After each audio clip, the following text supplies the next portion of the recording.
नमस्कार, मैं हूं शक्ति शुक्ला। माइंड योर बिजनेस में आपका स्वागत करता हूं। आज का हमारा टॉपिक है must know about the failures of any ERP और एसएपी।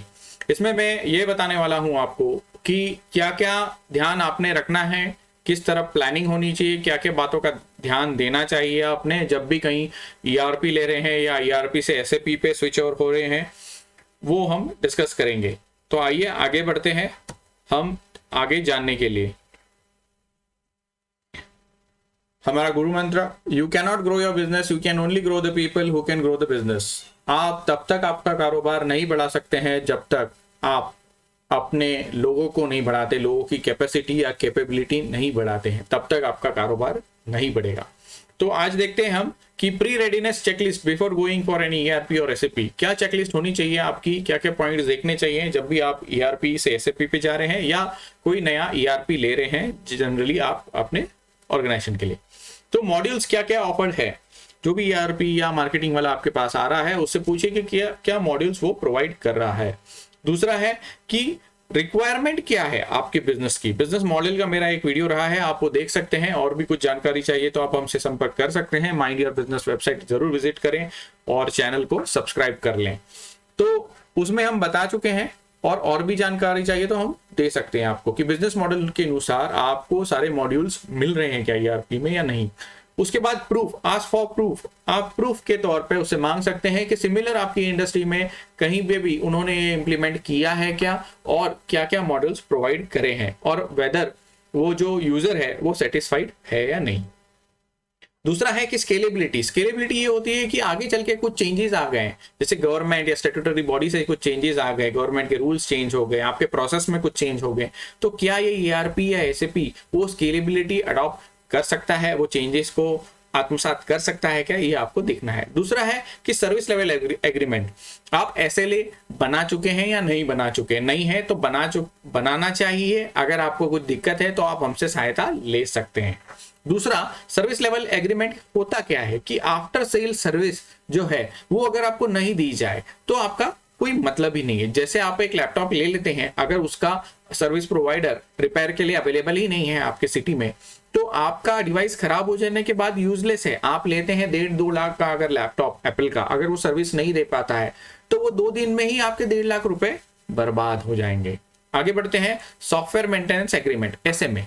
सॉफ्टवेयर मेंटेनेंस, अगर वो आपको सॉफ्टवेयर दे रहा है उसकी मेंटेनेंस की सारी जिम्मेदारी उसकी है। जैसे आपको बताते हैं कि गवर्नमेंट ने कोई एक रूल अप्लाई कर दिया कि अमुक अमुक डेट से टीडीएस एप्लीकेबल हो जाता है, तो ये एप्लीकेबिलिटी इंप्लीमेंट करने के लिए, जैसे ई वे बिल भी लॉन्च हो गया कि 10 करोड़ के ऊपर लोगों को अभी ई वे बिल जनरेट करना है, तो ये इमीडिएट एक डेट से अडॉप्ट करना है 1 अक्टूबर से। अगर आपको, तो आपका सॉफ्टवेयर वाला ये सारे फीचर्स इमीडिएटली अडॉप्ट कर सकता है या नहीं कर सकता, और करके देगा या नहीं देगा। नहीं तो डिले की वजह से आपको पेनल्टी होगी, लेट फी होगी, जो भी होगा, जो भी रूल में लिखा जाए। ये एक एग्जांपल के तौर पे दिया था। ऐसे विभिन्न चीजें हो सकती है।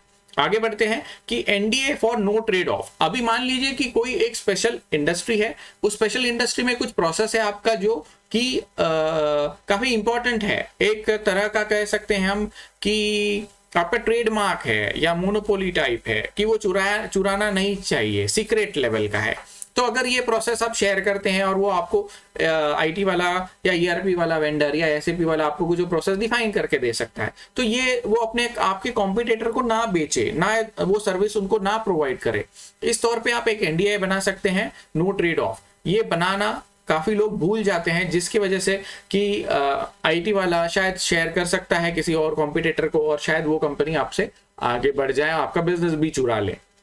ओके, आगे बढ़ते हैं कि conduct test of software user. ये एक बहुत ही इंपॉर्टेंट पॉइंट है जो सारे ईआरपी फेलियर्स और एसएपी फेलियर्स में आप देखेंगे कि जितने भी यूजर्स या टीम जो बनाई गई है उनकी कभी भी आईटी ओरिएंटेड टेस्ट नहीं ली गई है, जिसमें पता ही नहीं चला कि वो क्या कैलिबर का है, क्या लेवल का है। आगे आपको अगले पॉइंट्स में मिलेगा कि मैं क्या कहना चाह रहा हूं। ERP SAP implementation team formation, team बनानी चाहिए। उसमें देखना है कि आपको maker, checker, functional leader, each module के लिए ये 3 लोग होने ही चाहिए। उसके बाद आता है कि 1 captain to lead the complete implementation. अगर ये हो रहा है तो ठीक है, नहीं हो रहा है तो आपको दिक्कत आएगी। आगे बढ़ते हैं कि 4 एरियाज जो कॉन्सेंट्रेट करने चाहिए और उसकी टाइमलाइन को सेट करना चाहिए आपने। तो ये क्या है? तो ये टाइमलाइन और जो एरियाज कॉन्सेंट्रेट करने वो 4 ये है, चाहे आप ERP के लिए जाए, SAP B1 के लिए जाए या SAP HANA के लिए जाए।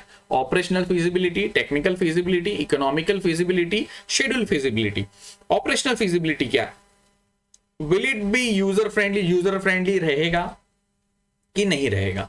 Will it make changes in the operation? क्या ऑपरेशंस में मुझे चेंजेस करने पड़ेंगे? दूसरा कि will it reduce the workforce? इससे क्या वर्कफोर्स मेरी कम हो जाएगी? Will it eliminate duplication of work? Duplication of work क्या कम हो जाएगा? ये आपको देखना है। टेक्निकल फिजिबिलिटी में ये देखना है आपने कि इस hardware software allied requirements easily available. Market में जो भी इसकी रिक्वायरमेंट है, ये अपग्रेड हो, डिग्रेड हो, जो भी हो, तो इसमें जो भी चेंजेस आएंगे उसके अनुसार हार्डवेयर सॉफ्टवेयर अवेलेबल होने चाहिए।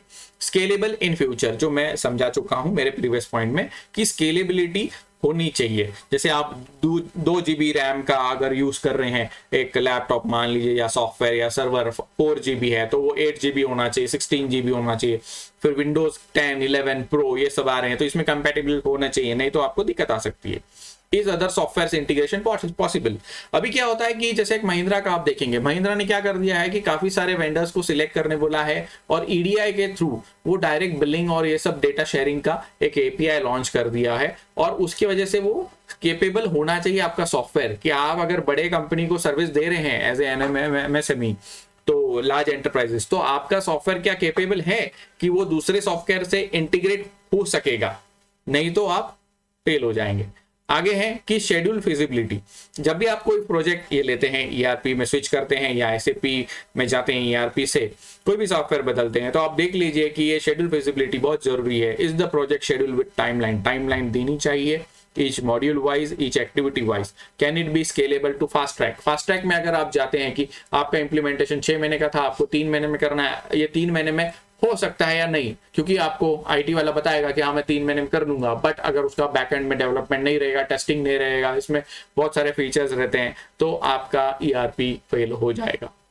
दूसरा, economic feasibility, total cost of asset.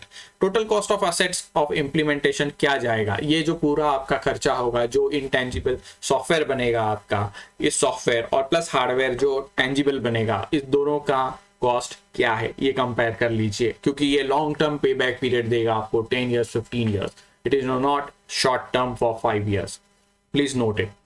दूसरा है कि बेनिफिट टेंजिबल है, क्या क्या बेनिफिट्स मिलेंगे टेंजिबल में और बेनिफिट्स इंटेंजिबल में क्या क्या मिलेंगे।